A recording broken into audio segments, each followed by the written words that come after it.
Meu nome é Renato, tenho 41 anos hoje, mas quando tudo aconteceu eu tinha 19. E por mais que eu tente seguir a vida, existe um pedaço de mim que ainda ficou preso naquela noite, naquele campo aberto, naquela estrada de terra que parecia nunca acabar. Eu morei minha vida inteira no interior, numa cidade tão pequena que todo mundo conhece a placa da outra cidade antes de conhecer a nossa. Aquelas ruas de terra, cheiro de café torrando pela manhã, casas com varanda, galões de leite nas porteiras. Eu achava que conhecia cada canto daqui. Mas existem lugares no interior que a gente pensa que conhece, se só. Alguns guardam silêncio demais. Escuro demais. E coisas que só fazem sentido quando se vive e nunca quando se conta. Essa é a história do dia em que meus olhos viram algo tão absurdo, tão fora da realidade, que até hoje eu não sei se agradeço por ter sobrevivido ou se teria sido melhor nunca ter visto. Na nossa região, todo mundo sabe que depois das 20 horas não se anda mais pela estrada do Campo Velho.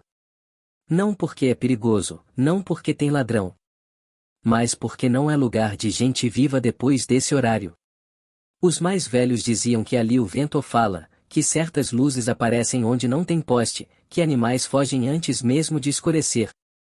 Eu ria disso. Até o dia em que precisei pegar justamente aquela estrada. Meu avô tinha esquecido uma caixa de ferramentas na oficina do Joaquim, que ficava no final da estrada.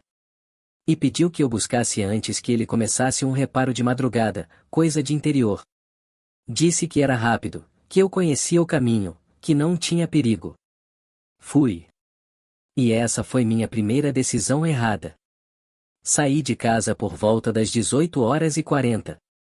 O céu estava um azul profundo, com uma lua tão grande que parecia encostada nos morros. Conhecidos me viram passando. Ô Renato, indo pra onde a essa hora? Perguntou o Zé do leiteiro. Rapidinho, só vou pegar uma coisa. Ele fez uma expressão estranha. A essa hora. É rapidinho.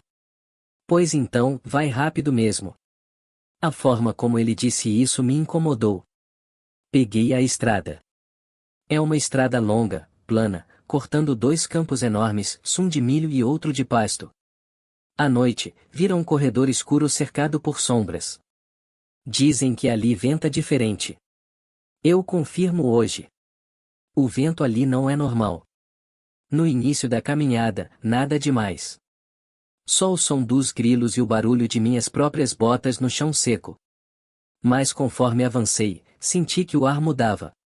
Ficava mais pesado, mais parado. Como se eu tivesse entrado em outro lugar, outro clima. E então percebi a primeira coisa errada. O campo estava quieto demais. Nenhum grilo. Nenhum sapo. Nenhum galho estalando. Interior silencioso não é normal.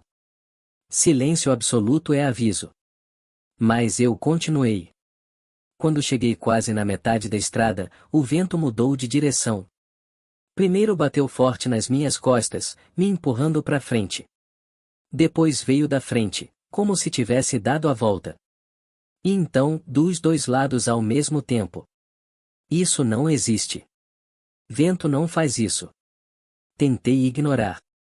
Mas aí ouvi algo que me fez gelar. O som de alguém caminhando atrás de mim. Passos lentos. Pesados. Eram passos de alguém grande. Mas não eram passos comuns.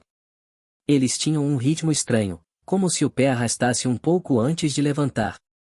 Parecia que a pessoa estava aprendendo a andar. Virei rápido. Nada. A estrada inteira estava vazia, iluminada apenas pela lua. Pensei em correr. Mas eu não queria parecer medroso comigo mesmo. Continuei andando. Mais rápido, sem admitir. E foi aí que vi a primeira luz. Uma luz pequena, amarelada, como um lampião, apareceu dentro do milho. Depois outra. Depois outra. 3 luzes. À mesma altura. Paradas. O interior tem histórias sobre isso, os 3 olhos. Mas eu nunca tinha visto. Eu fiquei congelado olhando aquilo. As luzes não tremiam como de uma vela. Não eram de lanterna, porque não oscilavam. E estavam muito baixas para serem de alguém em pé, muito altas para serem de alguém agachado. As 3 luzes estavam a uns 30 metros. E então, começaram a se aproximar. Mas não como passos. Não como alguém vindo para frente. Elas simplesmente ficaram maiores. Como se o que quer que fosse estivesse crescendo à medida que chegava perto. Eu não esperei mais. Comecei a andar rápido. E então percebi a segunda coisa errada. Os passos atrás de mim tinham voltado. Só que agora eram 2 pares. Um de cada lado da estrada. Mas eu continuava sem ver ninguém. Quando finalmente avistei a oficina do Joaquim, senti um alívio enorme. A luz do galpão estava acesa. Eu podia correr, pedir ajuda, qualquer coisa. Mas antes que eu pudesse acelerar, ouvi um sussurro. Não era vento. Não era animal. Não era gente. Era uma voz, mas não de uma pessoa só. Era como se muitas vozes juntas estivessem tentando imitar uma única fala humana. E elas sussurraram meu nome. Renato. Aquilo não era voz de ser vivo. Era errado. Completa e profundamente errado. A partir dali, correr parecia a única opção. Mas eu não conseguia. Meus pés ficaram pesados. Minhas pernas tremiam como se segurassem areia quente. E então aconteceu a coisa que marcou minha vida inteira. Alguém colocou a mão no meu ombro. Uma mão grande. Pesada. Fria. Mas não gelada como gelo, gelada como terra de cemitério. Eu congelei. Não consegui virar. Não consegui respirar. E a voz, agora mais perto, falou no meu ouvido.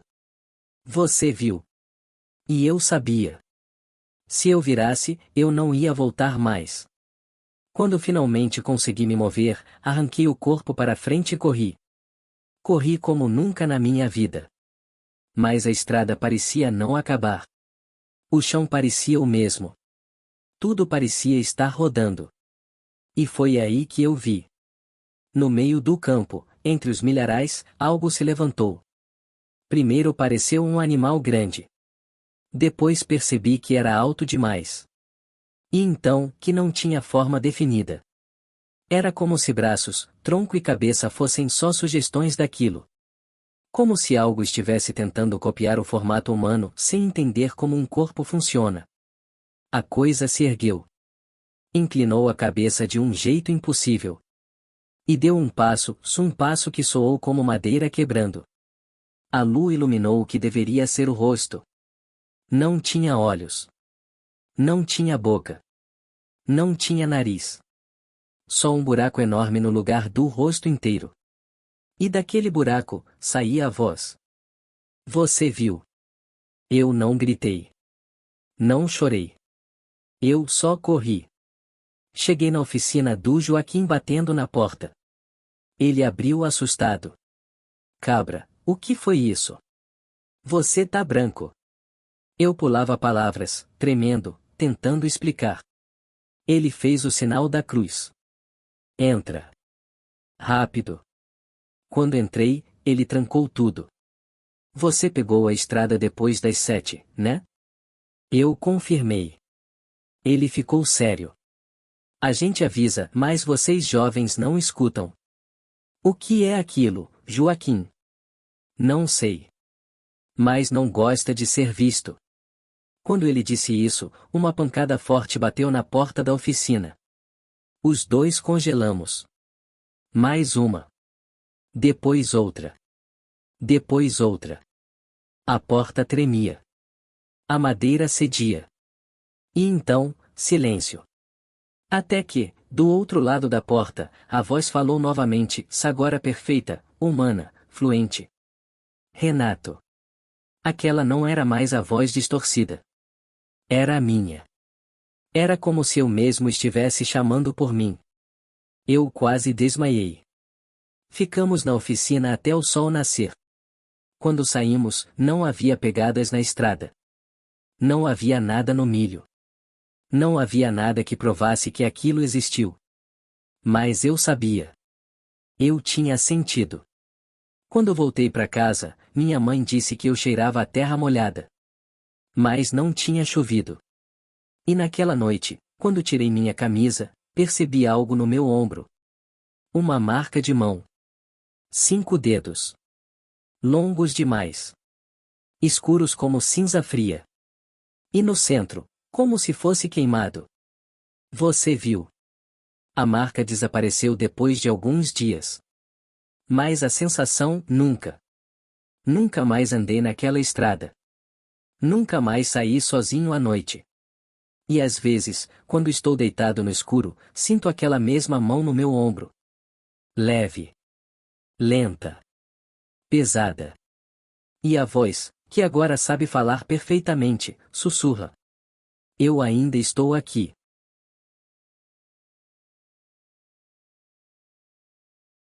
Meu nome é Samuel, tenho 43 anos hoje, mas vou contar algo que aconteceu quando eu tinha 19.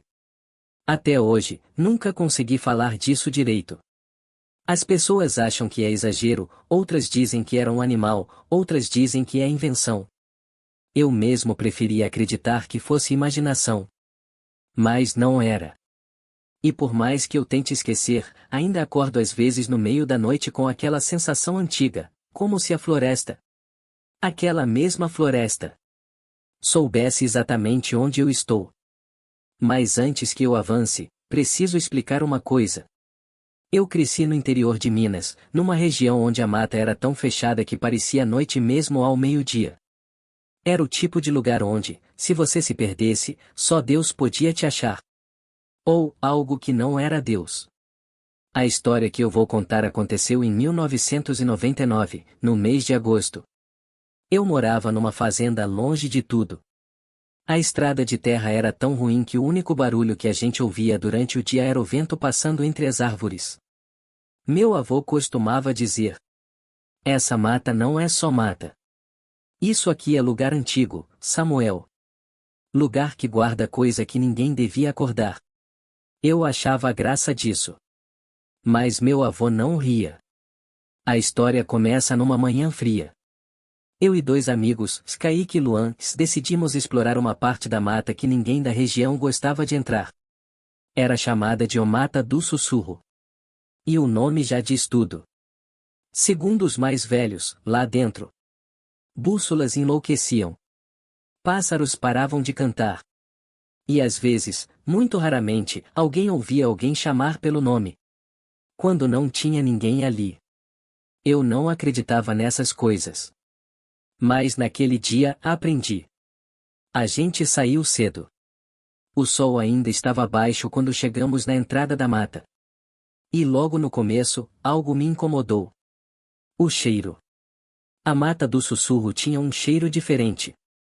Um cheiro de terra molhada, mais velha, antiga. Como se fosse um lugar que nunca via luz. Entramos. E imediatamente, senti aquele peso no ar, como se estivéssemos sendo observados. Kaique fingia coragem. Luan já estava pálido. Caminhamos uns 15 minutos quando percebi uma coisa estranha. O silêncio. Absoluto. Total. Sem vento. Sem inseto. Sem nada. Silêncio que machuca. Eu disse que queria voltar. Eles discordaram. Mas antes que eu brigasse para retornar, eu ouvi. Pela primeira vez. Meu nome.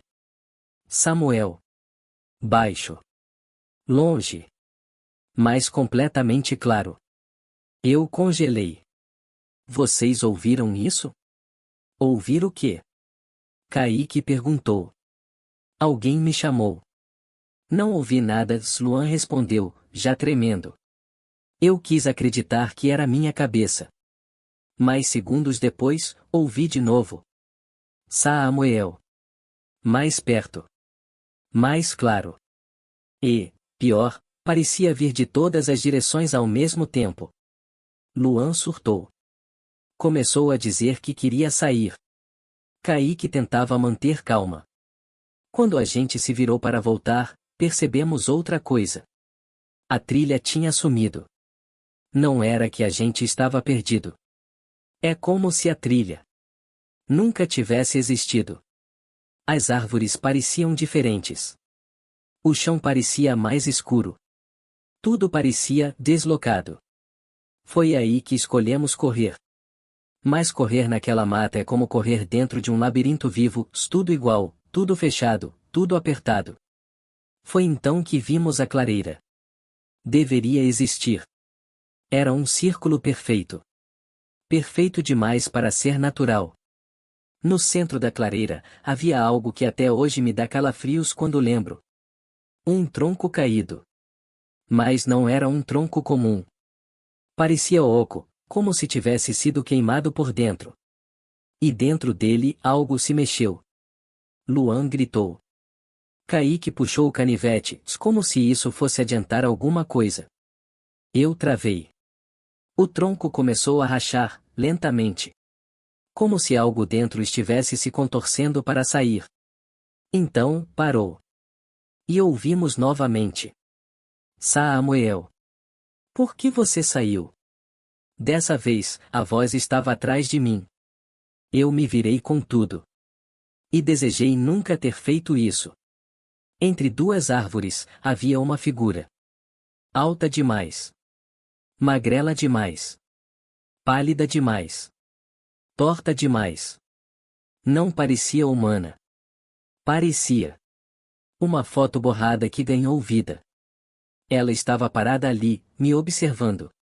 Sem rosto. Mas eu sabia que estava olhando para mim. Meus joelhos falharam. Luan caiu no chão, chorando. Kaique ficou paralisado, fora de si. E a figura deu um passo. O chão fez um barulho de madeira estalando.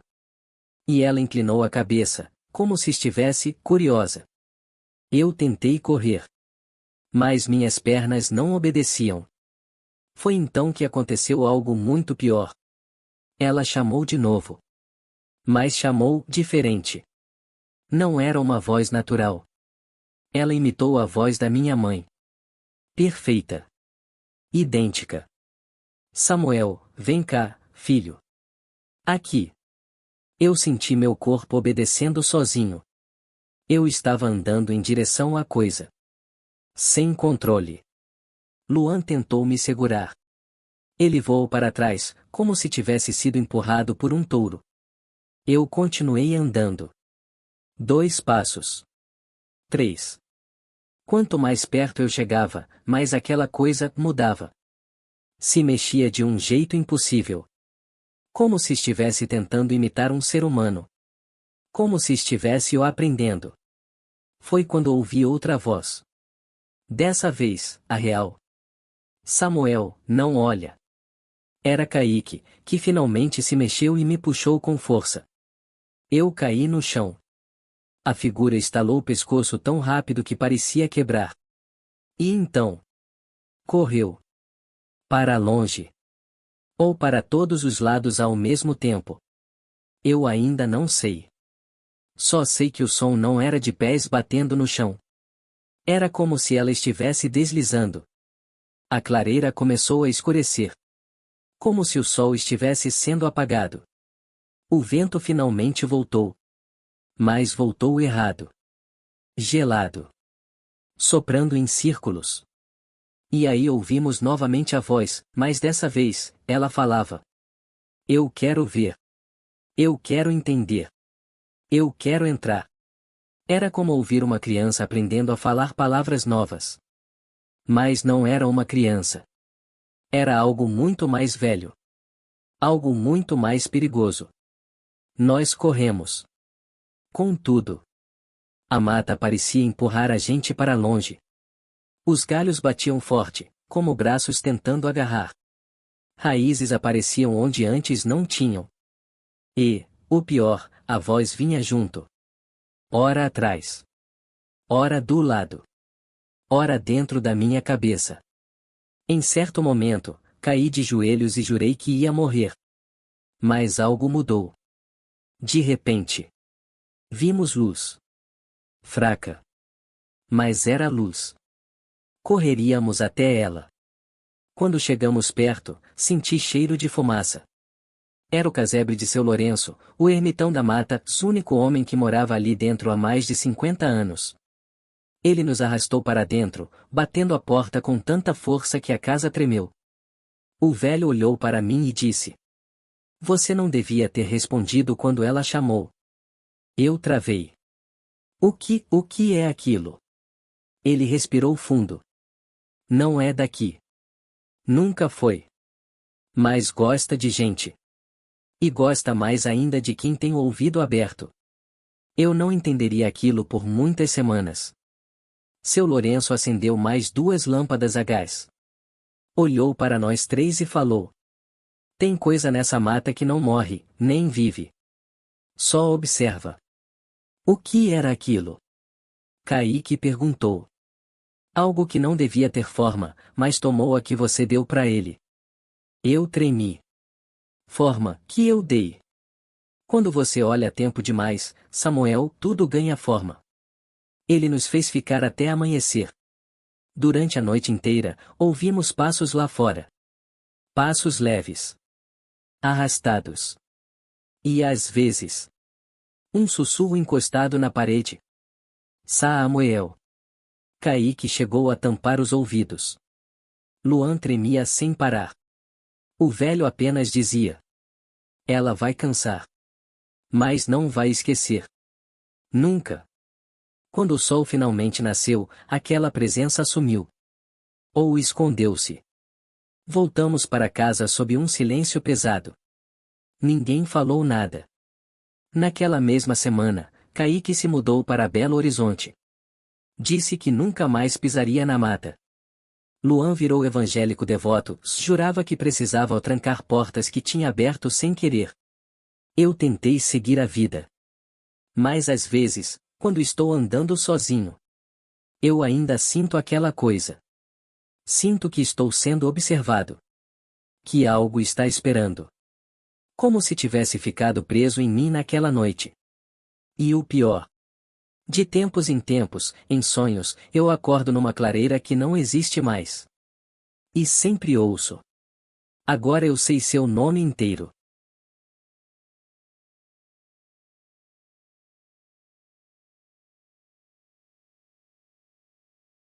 Meu nome é Elias Moura, e tudo o que vou contar aqui aconteceu há mais de 20 anos, mas ainda assim é como se tivesse acontecido ontem.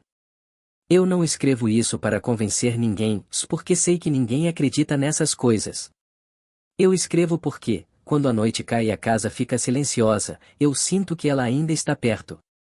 E talvez contar isso seja a única forma de aliviar um peso que carrego desde o dia em que encontrei aquilo. Eu morava numa região rural do interior de Minas, num sítio velho que era de meus avós. A estrada até lá era de terra batida, cercada por banhados, mato fechado e umas poucas casas bem separadas umas das outras. Quem cresceu no interior sabe que quando o sol desaparece, a noite é um outro mundo. A escuridão ali parece pesada, cheia, como se tivesse densidade, como se ocupasse espaço. E qualquer coisa escondida nela ganha vida. Naquele tempo eu tinha 26 anos, vivia sozinho, depois que meus pais se mudaram para a cidade grande. Eu não quis ir, e até hoje acho que foi esse teimosia que abriu o caminho para tudo o que aconteceu. Eu tinha um cachorro chamado Talo. Um vira-lata forte, grande, que nunca teve medo de nada. Era o único que fazia companhia no isolamento da roça. Mas Talo mudou no dia em que tudo começou. Era julho, inverno seco, noite sem lua. Eu estava voltando de moto da cidade ao final da tarde, carregando algumas compras.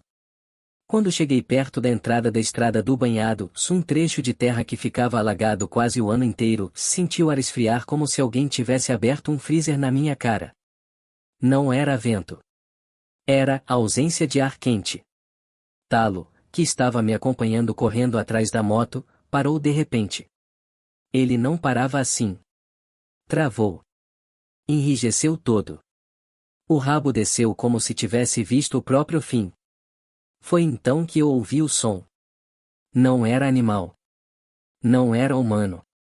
Parecia um choro, mas não um choro comum. Era um som molhado. Como se alguém chorasse com água na garganta. Como se estivesse chorando e se afogando ao mesmo tempo. O som vinha do meio do banhado. Parei a moto na hora. O motor desligou, e o silêncio ficou tão absoluto que até meu coração parecia barulhento demais. Tem alguém aí? Gritei, idiota. O choro parou. De repente, uma voz fina, quebrada, arrastada, respondeu.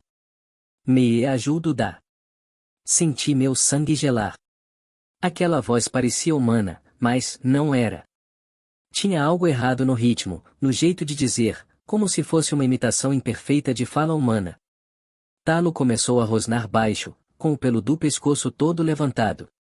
Eu deveria ter ido embora naquele momento. Mas fui em direção ao banhado.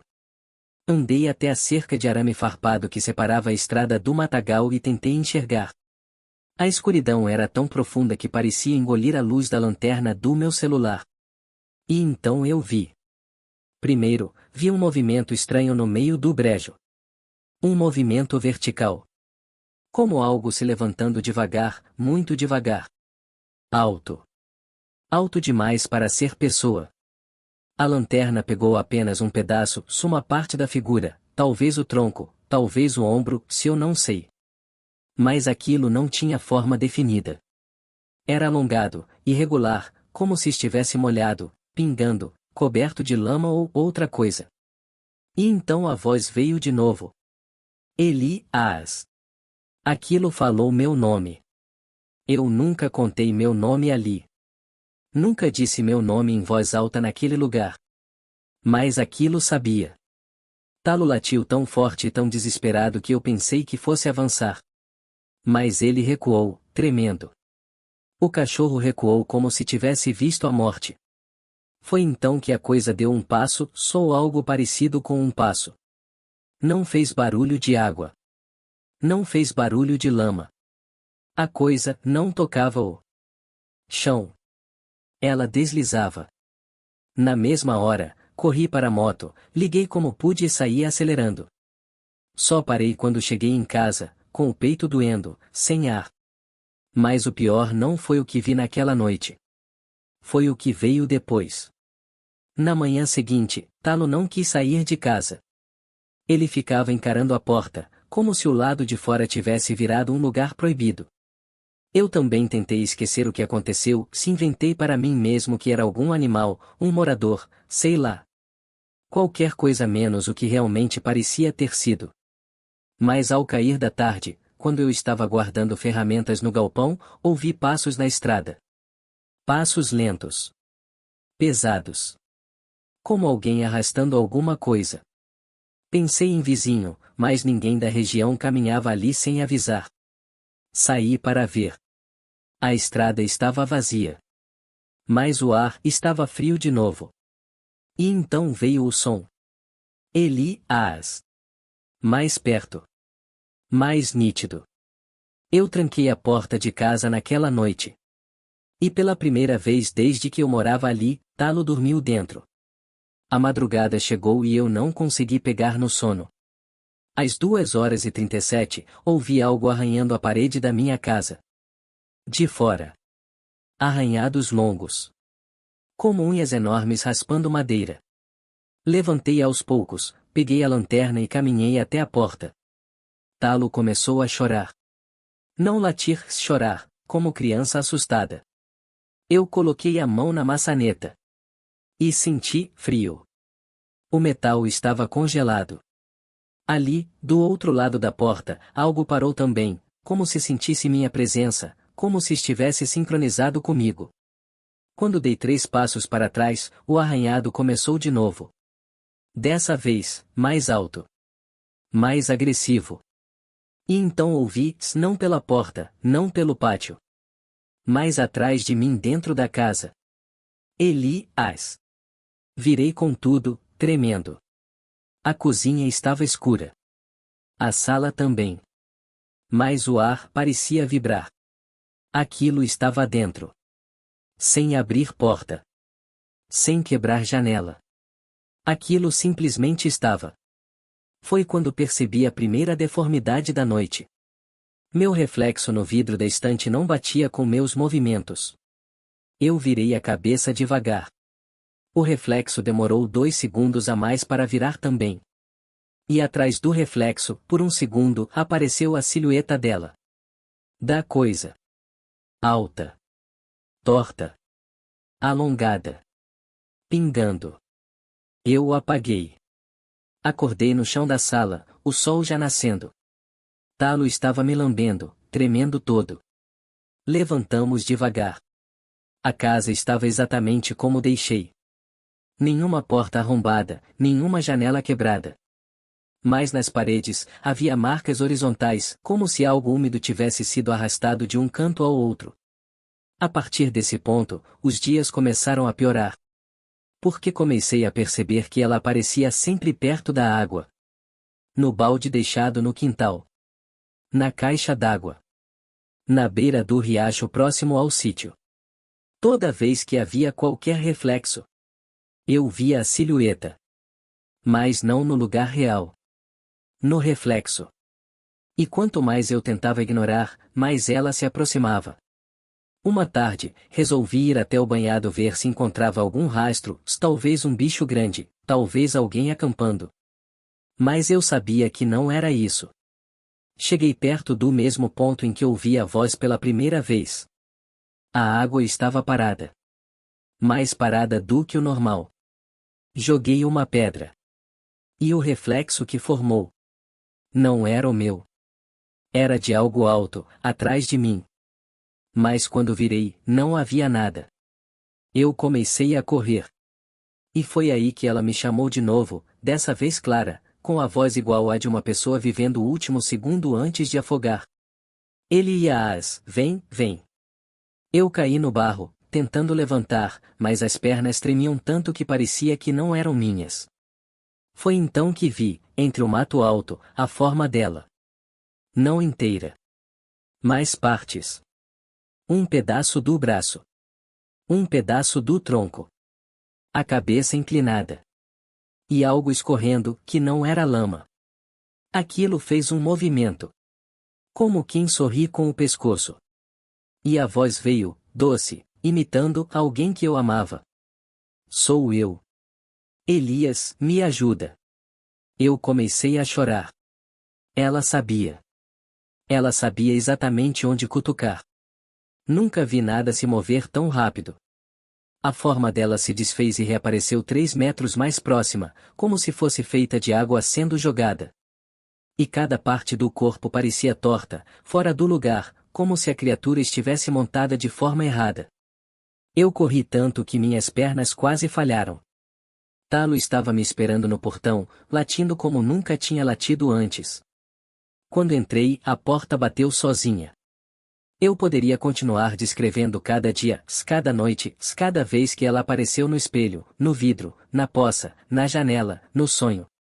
Mas isso levaria horas. E no final, tudo converge para uma única madrugada.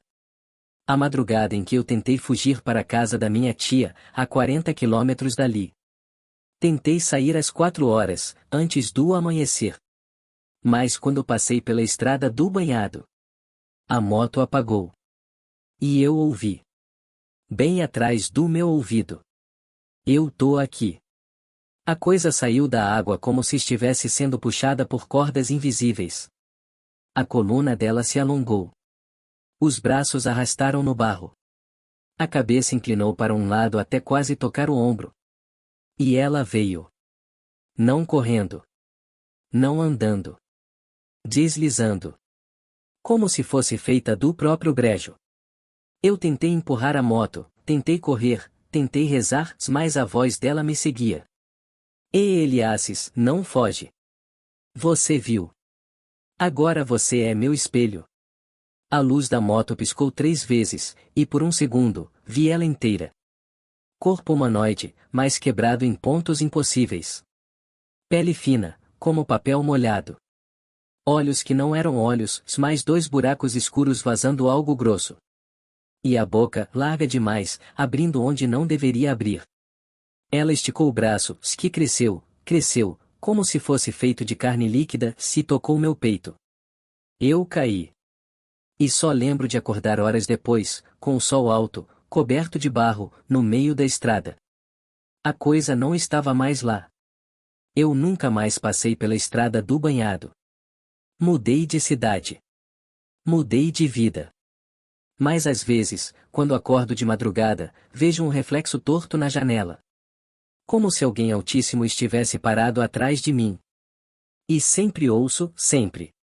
Aquela voz molhada, arrastada, impossível.